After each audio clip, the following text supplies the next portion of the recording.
everyone. Again myself Sadhna Mishra with my channel Mountain Institute of Higher Learning. कैसे हैं आप सब लोग? आई विश आप लोग हेल्दी रहें, स्वस्थ रहें, अपने घर पर अपने स्टडीज़ को लेकर कंसंट्रेट रहें और अपनी स्टडीज़ को अच्छे वे में आगे की तरफ पढ़ते रहें, क्योंकि एग्ज़ाम्स अपने टाइम शेड्यूल पर ही होंगे, सिलेबस उतना ही होगा और उसी के अकॉर्डिंग आप देखोगे कि आपको कैसे ज़्यादा मार्क्स लेकर आने पड़ेंगे, क्योंकि कंपटीशन लेवल इतना ज़्यादा बढ़ता जा रहा है कि आप देख रहे हो कि लोग चीज़ों को या मेरिट को इतना ज़्यादा हाई लेवल पर ले रहे हैं। तो आपको जिस भी ब्रांच में जहाँ कहीं भी आपको जाना पड़े तो एटलीस्ट आपको स्टडीज़ में किसी भी तरीके की लापरवाही ना हो। तो आप सारे वीडियोस देखते रहिए, सारे वीडियोस समझते रहिए। मैं पूरी कोशिश कर रही हूँ कि मैं आपको ट्रिकी वे में आपको सारी चीज़ें एक्सप्लेन कर सकूँ।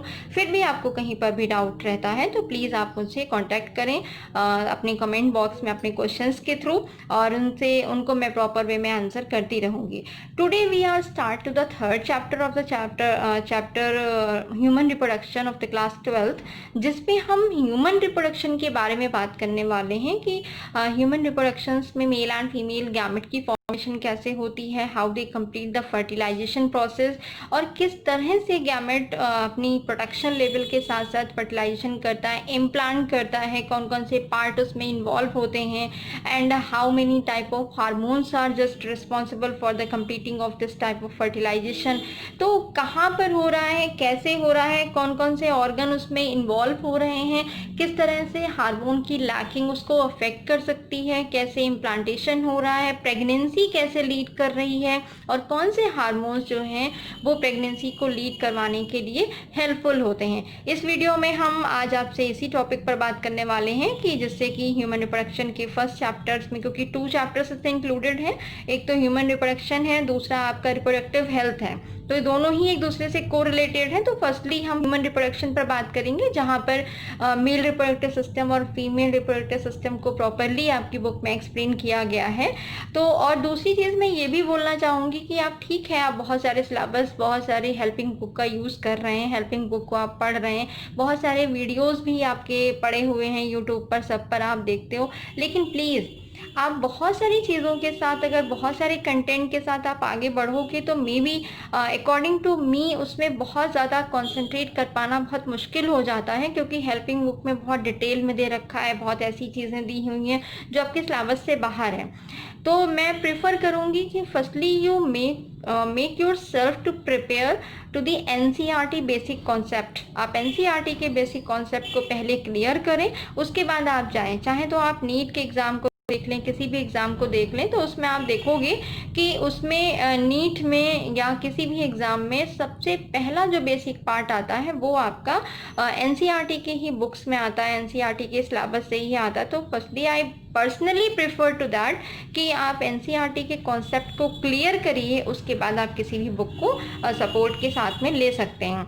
तो so let's be started our next chapter, that is the human reproduction with mail reproductive system. Okay friends, सबसे पहले मेल रिप्रोडक्टिव सिस्टम का हम फिगर देख लेते हैं कि उसमें कौन सा ऑर्गन और कौन कौन सी चीज़ कहाँ कहाँ पर लोकेटेड है। इसमें आप देख रहे हो कि मैंने NCERT का फिगर यहाँ पर लिया हुआ है, जिसका एक डायग्रामेटिक सेक्शनल व्यू दिया गया है।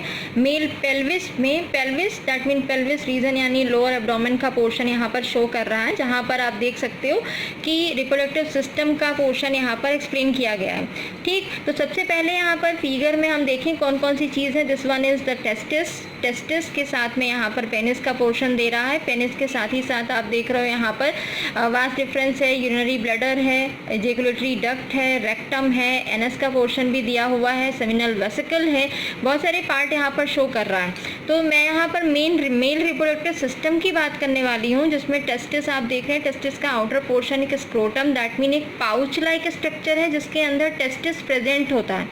उसी के टेस्टिस के साथ में एक्सटर्नल जेनिटेलिया का पोर्शन एक्सप्लेन किया गया है, जो कि यहाँ पर फोरस्किन उसकी आउट कवरिंग है। Glans penis last ending portion of the penis है। यूरेथ्रा जो कि यूरिनरी ब्लैडर का जो पोर्शन है, जहाँ पर यूरिन की रिलीजिंग होती है, वो ट्यूब यहाँ पर शो की गई है।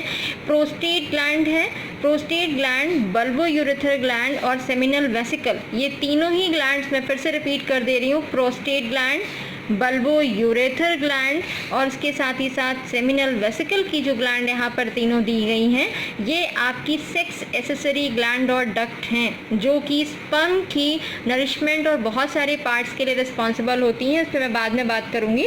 उसके साथ ही साथ आप देख रहे हो कि इसमें वास्ट एक पेनिस के साथ में आप देख रहे हैं वास्ट डिफरेंस दिया हुआ है, यूरेटर ट्यूब है, रनी ब्लैडर है।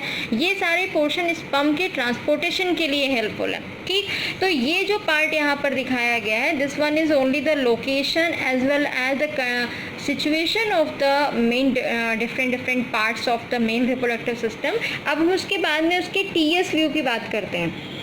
यहाँ पर आप देख रहे हो कि ये जो डायग्रामेटिक व्यू दिया गया है मेल रिप्रोडक्टिव सिस्टम का, ये फ्रंटल व्यू है।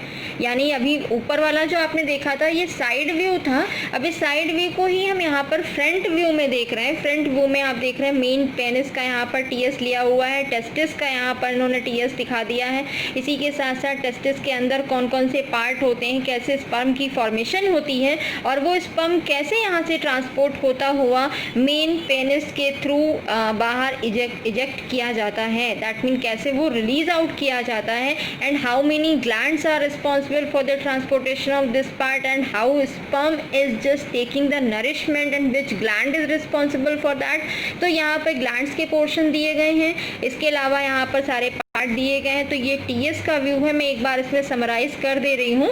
इसमें आप देख रहे हो दिस इज द टेस्टिस। ठीक है, टेस्टिस के अंदर सेमिनल वेसिकल सेमिनिफेरस ट्यूब्यूल्स दी गई हैं। सेमिनिफेरस ट्यूब्यूल से ही रेटिटेस्टिस, रेटिटेस्टिस से vasa deferentia, epididymis, then vasa deferens. Vasa deferens से होता हुआ यहीं पर अटैच है आपकी seminal vesicle, prostate gland, bulbourethral gland जो कि सेक्स एसेसरी ग्लैंड्स हैं। इसके साथ ही स्पर्म फिर यहाँ से होता हुआ कहाँ पहुँचेगा, यूरेथ्रल ट्यूब में, और यहाँ पर आप देख रहे हो कि फोरस्किन जो कि लास्ट एंडिंग पार्ट की आउट कवरिंग है, ग्लैंड्स पेनिस के थ्रू ये आउटसाइड रिलीज कर दिया जाता है, यानी स्पर्म इजेक्ट कर दिया जाता है। तो ये एक प्रोसेसिंग है। यहाँ पर पूरा किस तरह से कौन कौन से पार्ट इसमें क्या क्या रिस्पॉन्सिबल होते हैं उस बारे में यहाँ पर एक्सप्लेन किया गया है। अब हम इसके स्ट्रक्चर पर बात करने वाले हैं, दैट मीन इसमें स्ट्रक्चर में कौन कौन से पार्ट हैं, कैसे क्या फंक्शन कर रहा है। तो let be started the next segment. यहाँ पर आप देख रहे हैं कि मैंने ह्यूमन रिप्रोडक्शन का एक चार्ट बनाया हुआ है। चार्ट यानी मैंने अभी आपको फिगर में दिखाया था कि कौन कौन से पार्ट कहाँ पर होते हैं, टेस्टिस में कौन सी पोजीशन है, कहाँ पर वो लोकेटेड होती है, एसेसरी डक्ट, एसेसरी ग्लैंड्स कि कहाँ कहाँ पर है, एक्सटर्नल जेनिटेलिया क्या है। तो उस पूरे पार्ट को आप देख सकते हैं कि मैंने ये चार्ट में एक्सप्लेन किया हुआ है। आप इससे आसानी से समझ सकते हैं क्योंकि मैंने इसमें टेस्टिस के मेन पॉइंट लिए हुए हैं, सेक्स एसेसरी डक्ट के मैंने यहाँ पर मेन पॉइंट्स लिए हुए हैं, और उसके अलावा यहाँ पर जो मेन सेल्स हैं उनको भी मैंने यहाँ पर प्रॉपरली डिवाइड किया हुआ है। आप देख सकते हो यहाँ पर सारी चीज़ें मैंने आपको प्रॉपरली एक्सप्लेन करने की कोशिश की हुई है। आपको कहीं पर भी किसी भी चार्ट के किसी भी पार्ट में अगर कोई भी प्रॉब्लम हो तो प्लीज़ आप मुझे अपने कमेंट बॉक्स में मुझे क्वेश्चंस डालें, मैं आपको उसमें प्रॉपर आंसर करती रहूँगी। ह्यूमन रिप्रोडक्शन जो यहाँ पर दिया है मैंने सिंपली एक ह्यूमंस के बारे में एक क्वालिटी यहाँ पर एक्सप्लेन की हुई है, जिसमें आप देखते हैं humans are sexually reproducing and viviparous. दो वर्ड यहाँ पर यूज़ किए हैं, humans are sexually reproducing, that mean humans sexual reproduction complete करने वाला ऑर्गेनिज्म है, और विविपेरस, विवी मीन्स होता है यहाँ पर चाइल्ड।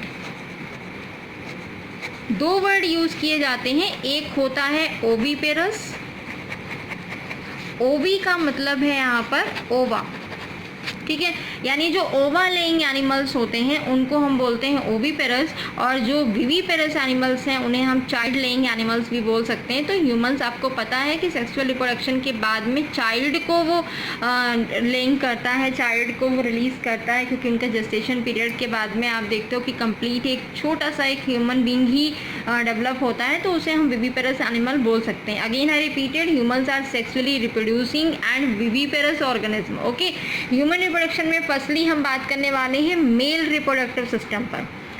प्लांट्स में यानी लास्ट चैप्टर में मैंने आपको बताया हुआ था कि मेल और female gametes both are important for the fertilisation process, both are important for the producing of the new offspring. तो यहाँ पे भी ह्यूमन सेक्सुअल रिप्रोडक्शन के पार्ट में है, तो सिंपली मेल और फीमेल दोनों ही इसमें होने चाहिए। तो पहले हम मेल रिप्रोडक्टिव सिस्टम पे बात करने वाले हैं। इसमें ये लोकेटेड कहाँ पर होता है, पेल्विस रीजन, पेल्विस और पेक्टोरल, दो वर्ड होते हैं जो कि आपने क्लास 11th में पढ़े होंगे। लास्ट जो चैप्टर था उसमें बताया गया था पेक्टोरल गर्डल और पेल्विक गर्डल। तो पेल्विक गर्डल यानी लोअर एब्डोमेन का पार्ट है, पेल्विस रीजन उसे ही बोला जाता है। That mean lower abdomen, stomach के नीचे वाला जो रीजन है उसे हम पेल्विस रीजन बोल सकते हैं।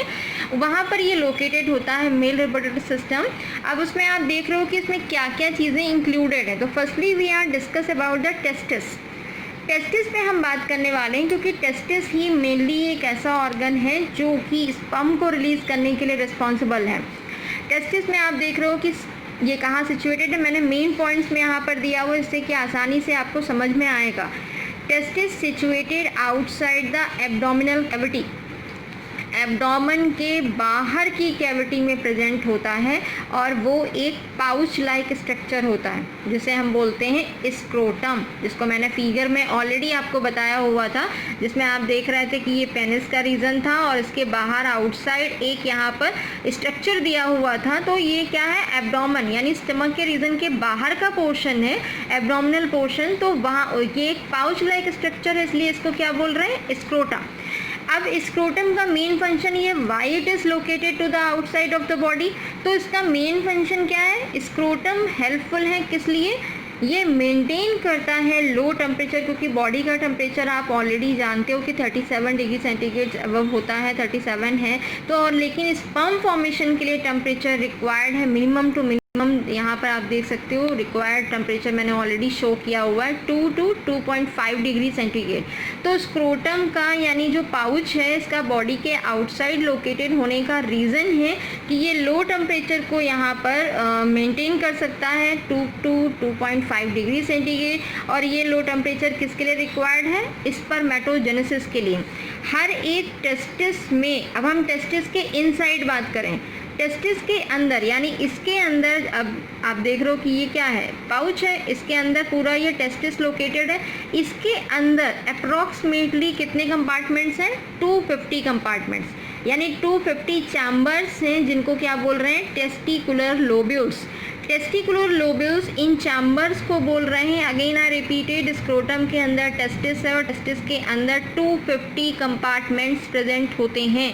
इन 250 कंपार्टमेंट्स को क्या बोल रहे हैं, टेस्टिकुलर लोब्यूल्स। और हर एक लोब्यूल कंटेन क्या करता है, यानी जो लो कंपार्टमेंट हैं, ये कंपार्टमेंट है सपोज दैट मैंने यहाँ पर दिखाया हुआ है, इसके अंदर approximately 1 to 3 highly coiled seminiferous tubule, इसके अंदर seminiferous highly coiled structure seminiferous tubule present होता है और जो कि मेन काम क्या करता है, प्रोड्यूस करता है स्पर्म। ठीक, टेस्टिस बॉडी के आउटसाइड लोकेटेड है, किसमें, एक पाउच में, जिसे क्या बोल रहे हैं, स्क्रोटम। स्क्रोटम इसलिए आउटसाइड है जिससे कि वो लो टेम्परेचर को मेंटेन कर सके, that is 2 to 2.5 degree centigrade. Low temperature required है स्पर्मेटोजेनेसिस के लिए, स्पर्म फॉर्मेशन के लिए।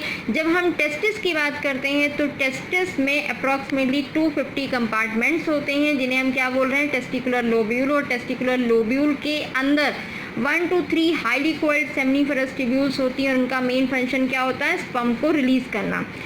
सेमिनिफेरस ट्यूब्यूल की जो लाइनिंग है, सेमिनिफेरस ट्यूब्यूल कहाँ था, लोब्यूल के अंदर। लोब्यूल कहाँ पर था, टेस्टिस के अंदर।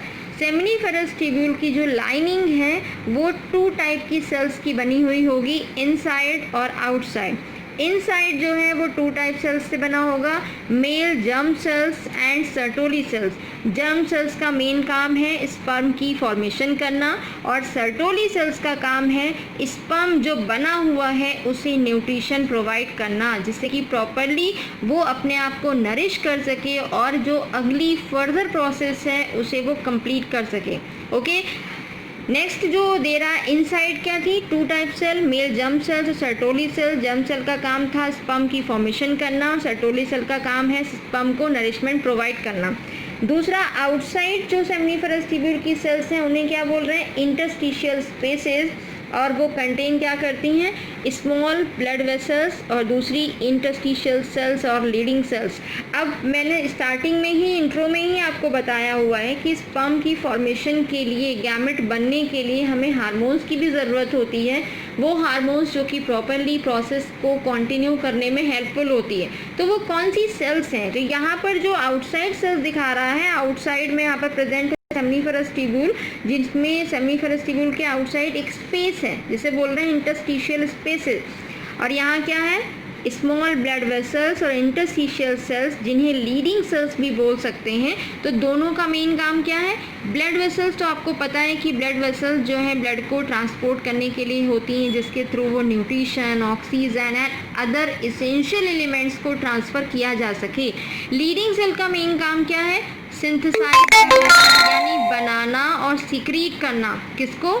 टेस्टिकुलर हार्मोन को। टेस्टिकुलर हार्मोन क्या है? और एंड्रोजन का मेन काम क्या है? स्पर्म फॉर्मेशन को लीड करना। दैट मीन्स सिंपली हम बात कर सकते हैं कि androgen hormone is responsible for the spermatogenesis process.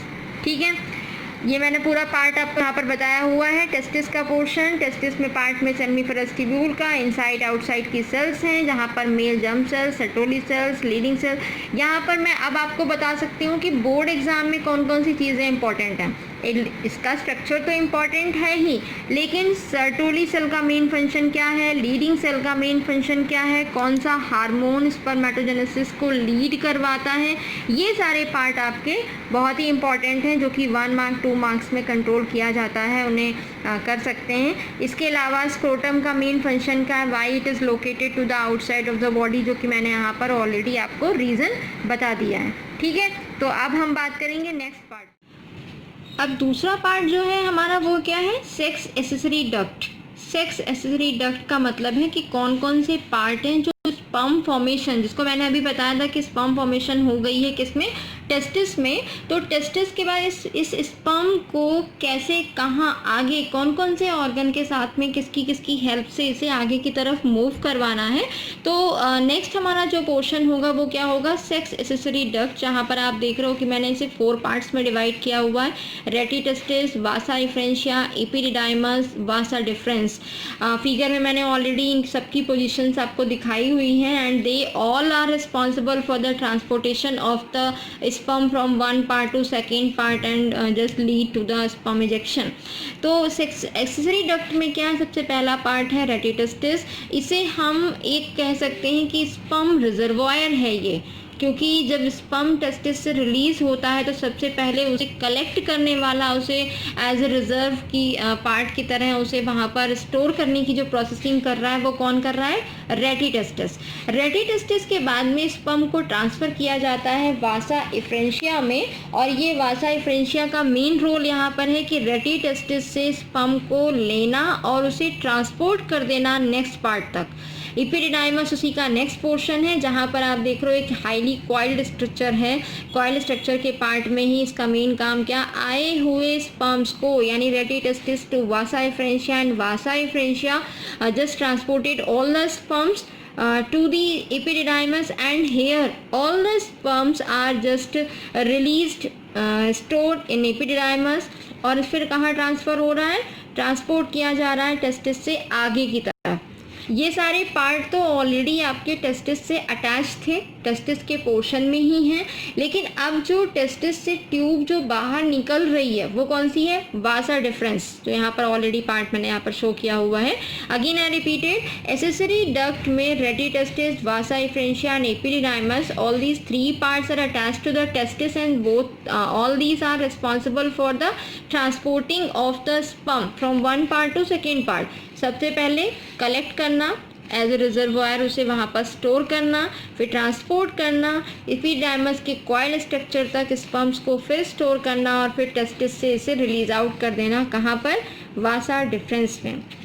Vas deferens जो यहाँ पर है इसे हम डक्ट डिफरेंस भी बोल सकते हैं, क्योंकि यहाँ पर इसे कलेक्ट करना और ट्रांसफ़र करना, इसका मेन काम यहाँ पर क्या है? ये अब स्पर्म को मैच्योरिंग फॉर्म में रिलीज़ कर रहा है। यहाँ पर उसके मैच्योरिंग का फंक्शन कंप्लीट हो रहा था, दैट मीन वो यहाँ पर मैच्योरिंग स्टेज में था। अब यहाँ पर क्या है? कंप्लीट मैच्योर जो स्पर्म है वो वास डिफरेंस के थ्रू रिलीज आउट होगा, कहाँ पे, यूरेथ्रा के थ्रू, और कहाँ यूरेथ्रा के थ्रू पहुँचने के बाद में प्रिपेयर होगा इजेकुलेशन के लिए at the time of copulation. Clear? Copulation that mean fertilisation process के लिए जब हम प्रोसेसिंग की बात कर रहे हैं तो वहाँ पर कॉपुलेशन का पार्ट है, that mean mixing of the two different gametes. तो रेटिटेस्टिस, वासा एफ्रेंशिया, एपिडिडाइमस कलेक्ट करना, ट्रांसपोर्ट करना और फिर वास डिफरेंस के पार्ट तक ट्रांसपोर्ट करना मैच्योर स्पर्म को और उसे प्रिपेयर कर देना इजेकुलेशन के लिए। तो सिंपली यहाँ पर टेस्टिस के फंक्शन को मैंने डिफाइन किया हुआ है, जिसमें आप देख सकते हो कि मैंने पूरा पार्ट दिया है, और उसके बाद में सेक्स एसेसरी डक्ट है जहाँ पर रेटिटेस्टिस और उनके सबके पार्ट्स दिए हुए हैं, यानी फाइनली इजेकुलेशन तक की प्रोसेस मैंने यहाँ पर एक्सप्लेन की हुई है। ठीक, इस पूरे पार्ट में, इस पूरे चार्ट को आप प्रॉपर्ली नोट कर सकते हो, जिससे कि आपको अपने दोबारा से उसे लर्न करने की प्रोसेसिंग अच्छी लगे, समझ में आए, तो आप बार बार उसे देखोगे समझ में आएगा। और मेरे हिसाब से लर्न करना बहुत आसान है, एग्ज़ाम के लिए बहुत प्रिपेयर करना बहुत आसान है, तो इसे आप वीडियो को स्टॉप करके यहाँ पर देख सकते हैं और उसे समझने के लिए भी इसे आप नोट कर सकते हैं। अब हम एक्सेसरी डक्ट के बाद में किस पर जाएंगे? एक्सेसरी ग्लैंड्स पे, जो कि थर्ड पार्ट होगा आपका mail reproductive system. Accessory duct के बाद में एसेसरी ग्लैंड्स यहाँ पर जो मेन पार्ट आ गए हैं, जिसको मैंने फिगर में ऑलरेडी आपको बताया हुआ था कि डक्ट के बाद में ग्लैंड्स भी कुछ हैं, जिसमें कौन कौन सी थी? सेमिनल वेसिकल है, प्रोस्टेट ग्लैंड है, बल्बो यूरेथ्रल ग्लैंड है, जिनकी लोकेशन भी मैंने ऑलरेडी आपको दिखाई हुई थी, जिसमें आप देख सकते हो कि ये बल्बो यूरेथ्रल ग्लैंड का पोर्शन दिया हुआ है, प्रोस्टेट का ग्लैंड दिया है, सेमिनल वेसिकल का दिया है। इससे पहले जो मैंने डक्ट का पोर्शन दिखाया था वो आप देख सकते हो कि रेटिटेस्टिस, यानी ये टेस्टिस का रीजन है, उसी के सेमिनिफेरस ट्यूब्यूल के पास में ही आप देख रहे हो रेटिटेस्टिस की ट्यूब्यूल दी गई है, एपिडिडाइमस दिया गया है, वासा एफ्रेंशिया दिया है। मैंने तीनों आपको बताया था कि टेस्टिस से अटैच होता है, और उससे जो अलग हट रही है यानी रिलीज हो रही है वो कौन सी है? Vas deferens. अब वास डिफरेंस के बाद में डक्ट का पोर्शन यानी स्पर्म यहाँ से मैच्योर फॉर्म में रिलीज होके पहुंच रहा है कहाँ पर? एसेसरी जो ग्लैंड्स हैं। अब ग्लैंड्स क्या क्या फंक्शन वहाँ पर रोल प्ले कर रही हैं? सेमिनल वेसिकल है, प्रोस्टेट है, बल्बो यूरेथ्रल ग्लैंड है, वो हम इस अगले अपने उस पर बात करने वाले हैं, जिसमें आप देख रहे हो कि सेमिनल वेसिकल, इसका मेन काम क्या है? फ्लूइड को रिलीज करना, जिससे कि स्पर्म ट्रांसपोर्टेशन इजी वे में हो सके, यानी आसानी से इजीली रिलीज किया जा सके। तो वो ऐसे फ्लूइड को रिलीज कर रहा है जो कि स्पर्म ट्रांसपोर्टेशन में हेल्पफुल हो। दूसरा, प्रोस्टेट का जो पार्ट यहाँ पर दिया गया है, इसका मेन काम क्या है? ये एक अल्कलाइन फ्लूइड को सिक्रीट करता है, जो कि कंप्राइज क्या करता है? सेमिनल वेसिकल का 70%, यानी सेमिनल वॉल्यूम जो है, सेमिनल वॉल्यूम क्या है? सेमिनल प्लाज्मा, जिसमें अभी मैं बात करूंगी कि सेमिनल वॉल्यूम होता क्या है। तो सेमिनल वॉल्यूम का 70% जो पोर्शन है वो अल्कलाइन फ्लूइड को सिक्रीट किया जाता है, किसके थ्रू? प्रोस्टेट के थ्रू। और लास्ट ग्लैंड जो है वो बल्बो यूरेथ्रल ग्लैंड है। इसका मेन काम क्या है? पेनिस को लुब्रिकेट कर देना। लुब्रिकेट का मतलब क्या होता है? स्टिकी, दैट मीन चिपचिपा कर देना उसे, लुब्रिकेट, जिससे कि वो प्रॉपरली जो है स्पर्म इजेकुलेशन में हेल्पफुल हो सके। तो पेनिस को लुब्रिकेट करने का काम कौन करता है? Bulbo urethral gland. Seminal vesicle, prostate और बल्बो यूरेथ्रल, इन तीनों के थ्रू जो रिलीज सिक्रीट होने वाला जो आपका फ्लूइड है वो क्या है? These gland constitute the seminal plasma. वो लिक्विड जो है उसे हम किस में कंक्लूड कर रहे हैं? सेमिनल प्लाज्मा में। और इसके अंदर क्या क्या चीज़ें होती हैं? फ्रैक्टोज, कैल्शियम और कुछ ऐसे एंजाइम जो कि स्पर्म को प्रॉपरली नरिश और उसे ट्रांसपोर्ट करने के हेल्पफुल होता है। Again I repeated, accessory glands contain the 3 main parts: seminal vesicle, prostate gland and bulbo urethral gland. Seminal vesicle and prostate release a specific type of fluid which is helpful for the transportation of sperm. And bulbo urethra, it release the sticky fluid. Sticky, that mean very sticky, that mean chipchipa. It is helpful for the lubrication of the penis at the time of copulation. And all these secreting material just constitute the seminal plasma, and which is rich in fructose, calcium and certain enzyme. Here the enzyme is helpful for the just processing of the sperm formation, sperm transportation process. ठीक है, अब इसमें कोई भी आपको दिक्कत हो तो आप मुझसे पूछ सकते हैं. एक्सटर्नल जेनिटेलिया जो कि मेल रिप्रोडक्टिव सिस्टम का लास्ट पार्ट है कि एक्सटर्नल जेनिटेलिया क्या होता है। तो एक्सटर्नल जेनिटेलिया मैंने फिगर में आपको जो साइड का व्यू दिखाया था, तो पेनिस का पोर्शन एक्सटर्नल जेनिटेलिया में है। इसका जो मेकिंग है किससे बना हुआ होता है, तो it is made up of the special tissues. Special tissues यहाँ पर इसलिए लिया गया है क्योंकि ये इरेक्शन में या इंसेमिनेशन का मतलब होता है स्पर्म को रिलीज करना, ठीक, स्पर्म को ट्रांसपोर्ट करना, रिलीज आउट करना, this is known as insemination. तो इंसेमिनेशन के टाइम पर जो एक फैसिलिटेटिंग प्रोसेस की रिक्वायरमेंट होती है उसमें स्पेसिफिक टिश्यूज एक इम्पॉर्टेंट रोल प्ले करते हैं, that's why it is made up by the specific tissues.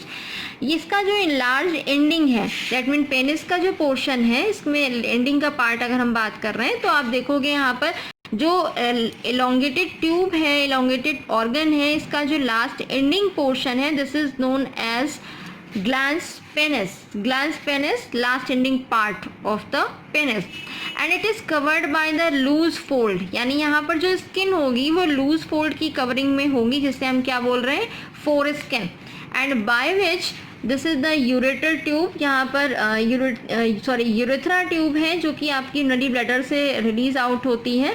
तो यहाँ पर यूरिन देन स्पर्म भी यहीं से रिलीज आउट हो रहा है। तो ये दोनों चीज़ें इस ट्यूब के थ्रू, यहाँ पर ग्लैंस पेनिस के थ्रू आउटसाइड रिलीज होता है, and sperm are specially release at the time of copulation. Again I repeated so many times copulation process, that mean at the time of fertilization as well as releasing of the sperm, ठीक है। तो external genitalia penis main काम है इसको outside sperm को proper way में female reproductive system तक पहुंचाने का जो मेन काम करता है वो कौन है, पेनिस का पोर्शन। मेल रिप्रोडक्टिव सिस्टम का पाथवे मैंने यहाँ पर एक चार्ट में दिखाया हुआ कि जो भी प्रोसेस मैंने पूरी आपको एक्सप्लेन की हुई है उस पूरी प्रोसेस को मैंने यहाँ पर एक चार्ट के थ्रू दिखाया कि कहाँ से कैसे वो रिलीज आउट हो रहा है, कैसे पहुँच रहा है, कैसे क्या सारी चीज़ें हैं। तो simply transportation pathway of sperm यहाँ पर दिखाया है मैंने। तो seminiferous tubule it is a part of the testis.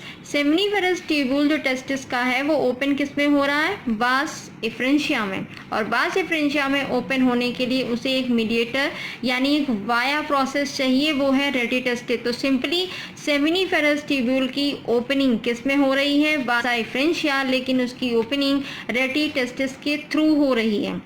अब यहाँ पर स्पर्म सेमिनिफेरस ट्यूब्यूल से रिलीज हुआ, रेटिटेस्टिस में पहुँचा, रेटिटेस्टिस में स्टोर होने के बाद वो कहाँ ट्रांसफ़र हुआ, वासा एफरेंशिया में। वासा एफरेंशिया टेस्टिस को छोड़ते हुए किस में ओपन हुआ, एपिडिडाइमस में। तो सिंपली कहाँ पर हुआ, seminiferous tubule to rete testis, rete testis to vasa efferentia to epididymis. Epididymis lead कर रहा है वास डिफरेंस की तरफ और ये असेंड करेगा एब्डोमिनल पोर्शन की तरफ, जहाँ पर उसे यूरिनरी ब्लैडर के लूप्स मिलते हैं। वो लूप्स के चारों तरफ, क्योंकि कॉइलिंग स्ट्रक्चर में है, यहाँ पर लूप्स के चारों तरफ वो असेंड करेगा और यहाँ पर ये डक्ट रिसीव करेगी सेमिनल वेसिकल्स से लिक्विड, सेमिनल वेसिकल से जो उसका पार्ट है, फ्लूइड है, वहाँ से उसे रिलीज करेगी और कहाँ पर ट्रांसफ़र करेगी, यूरेथ्रा में, जो कि इजैकुलेटरी डक्ट की तरह काम करती है। अब ये डक्ट क्या करेगी, यहाँ पर स्पर्म को स्टोर करेगी और उसे स्पर्म को ट्रांसफ़र करेगी। मेन काम कहाँ से, टेस्टिस से through the urethra to outside, यानी टेस्टिस से इतने सारे जो पार्ट थे उसने इसको सपोर्ट किया, सपोर्ट करते करते टेस्टिस से स्पर्म को रिलीज आउट किया आउटसाइड, किसके थ्रू, यूरेथ्रा के थ्रू। यूरेथ्रा ओरिजिनेट कहाँ से हो रहा है, यूरिनरी ब्लैडर से। अगर आपने क्लास 11th में यूरिनरी सिस्टम पढ़ा होगा तो उसमें आपने देखा होगा कि यूरिनरी ब्लैडर से ही नीचे की तरफ, यूरिनरी ब्लैडर अब मैं इमेजिन करा दे रही हूँ आपको, यहाँ पर ऐसे एक स्ट्रक्चर बना हुआ था जिसमें ये 2 पार्ट्स थे, जो कि ट्यूब का पोर्शन था, यहाँ पर किडनी का पार्ट है। तो जो this one is known as urethra. Urethra जो है वो आप कहाँ पर, ये यूरिनरी ब्लैडर से ओरिजिनेट हुआ और इसका मेन काम कहाँ है, ये कहाँ पे पहुँच गया, पेनिस के पोर्शन में।